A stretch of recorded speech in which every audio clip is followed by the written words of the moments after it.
Yes ఖచ్చితంగా ఇప్పుడు బీఆర్ఎస్లో సీనియర్లలో నిజంగా అంతర్మథనం మొదలైందని అంటే గనక ఎస్ ఖచ్చితంగా బీజేపీ ఎంపీ సీఎం రమేష్ చేసినటువంటి వ్యాఖ్యలతో పోల్చుకుంటున్నారు ఇప్పుడట ఆ పార్టీ యొక్క సీనియర్లు. ఎందుకంటే గనక గత 2 నెలల క్రితం మనం గనక ఆ పార్టీ ఎమ్మెల్సీ కేసీఆర్ బిడ్డ అయినటువంటి కవిత చేసినటువంటి వ్యాఖ్యలు, మరొక వైపు ఇప్పుడు బీజేపీ ఎంపీగా ఉన్నటువంటి సీఎం రమేష్ చేసినటువంటి వ్యాఖ్యలు రెండు ఒకటే కావడంతో ఇప్పుడు బీఆర్ఎస్లో ఉన్నటువంటి పెద్దలు కావచ్చు, శ్రేణులు కావచ్చు, వీళ్ళందరూ కూడా అంతర్మథనం చెందుతున్నట్లుగా ఒక వార్త అయితే ఇప్పుడు చక్కర్లు కొడుతున్నటువంటి విషయం అయితే చాలా స్పష్టంగా అర్థమవుతోంది. ఏంటి నిజంగానే ఉద్యమ పార్టీగా ముద్రపడినటువంటి బీఆర్ఎస్ బీజేపీలో విలీనం చేయడానికి సాక్షాత్తు కేటీఆర్ బీజేపీ ఎంపీ ఈ యొక్క సీఎం రమేష్ ఇంటి దగ్గరికి వెళ్ళారా? సో అంటే ఇంకా పార్టీని విలీనం చేసే ప్రక్రియ అంటూ గత కొన్నాళ్ళ నుంచి కొనసాగుతుందా?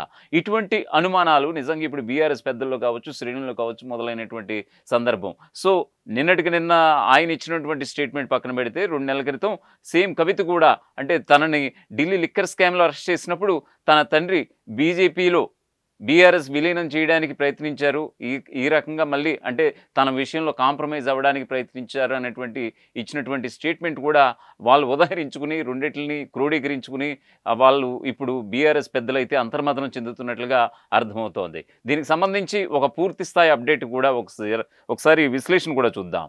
Yes BJP MP CM Ramesh చేసినటువంటి వ్యాఖ్యలు బీఆర్ఎస్లో కలకలం రేపుతున్నాయి.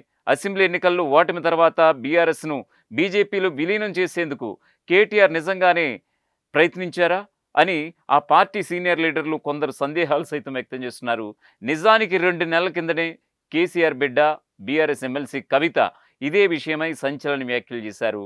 బీజేపీలో బీఆర్ఎస్ను విలీనం చేసేందుకు 101% ప్రయత్నించారంటూ కూడా బాంబు పేల్చారు. మేలో అమెరికా టూర్ వెళ్ళినటువంటి ఆమె అక్కడి నుంచి వచ్చి రాగానే ఎయిర్పోర్ట్లో మీడియాతో మాట్లాడారు. కేసీఆర్ దేవుడు, ఆయన చుట్టూ దెయ్యాలు ఉన్నాయి అంటూ వ్యాఖ్యానించారు. కేటీఆర్, హరీష్ రావును ఉద్దేశించే కవిత ఈ వ్యాఖ్యలు చేశారని అప్పట్లో పార్టీలో జోరుగా కూడా చర్చ జరిగింది.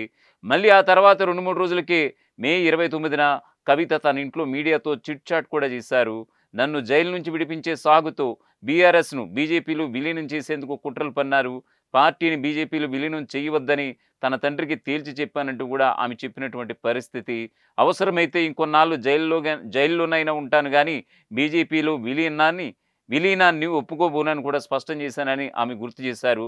నా తండ్రి స్ట్రాంగ్గానే ఉన్న కొందరు కావాలని బీజేపీలో విలీనం చేసేందుకు డైవర్ట్ ప్రయత్నిస్తున్నారంటూ కేటీఆర్ను ఉద్దేశించి కవిత పరోక్షంగా కామెంట్ చేశారంటూ కూడా చాలామంది చెప్పుకొచ్చారు. నిజంగా ఆ రోజు కవిత చేసినట్టుగానే తాజాగా సీఎం రమేష్ కూడా అటువంటి వ్యాఖ్యలు చేయడం ఇప్పుడు ఒక హఠాత్ పరిణామంగా మారిపోయింది. కేటీఆర్ ఢిల్లీలోని తన ఇంటికి వచ్చినట్టుగా, అలాగే బీఆర్ఎస్ను బీజేపీలో కలుపుతామని చెప్పినట్టుగా, ఈ మేరకు బీజేపీ పెద్దలతో మాట్లాడాలని కాళ్ళ వేళ కేటీఆర్ తన వద్ద పడ్డట్టుగా, ఇందుకు తన వద్ద అన్ని రుజువులు ఉన్నాయన్నట్టుగా కూడా నిజంగా బీజేపీ ఎంపీగా ఉన్నటువంటి సీఎం రమేష్ సంచలన వ్యాఖ్యలు చేయడంతో నిజంగా ఉద్యమ పార్టీ అని చెప్పుకునే బీఆర్ఎస్ను బీజేపీలు విలీనం చేసేందుకు ప్రయత్నాలు జరిగాయన్నటువంటి వ్యాఖ్యలకు మరింత బలం చేకూర్చినట్లయింది. అప్పటికే కాళేశ్వరం ప్రాజెక్టుపై అనేక ఆరోపణలు రావడం, అసెంబ్లీ ఎన్నికలకు ముందే మేడిగడ్డ బ్యారేజీ కుంగడంతో బీఆర్ఎస్పై పిడుగు పడినట్టు అయింది. దానికి తోడు ఫోన్ ట్యాపింగ్ అంశం కూడా దుమారం రేపింది. ఇటు లిక్కర్ స్కామ్లో ఎంపీ ఎన్నికలకు ముందు కవిత జైలుకు వెళ్ళినటువంటి సందర్భం, అలాగే రాష్ట్రంలో బీఆర్ఎస్ అధికారం కోల్పోవడం, ఆ తర్వాత లోక్సభ ఎన్నికల్లో ఒక్క సీటు కూడా గెలవకపోవడంతో బీఆర్ఎస్కు కోలుకోలేని దెబ్బ తగిలింది.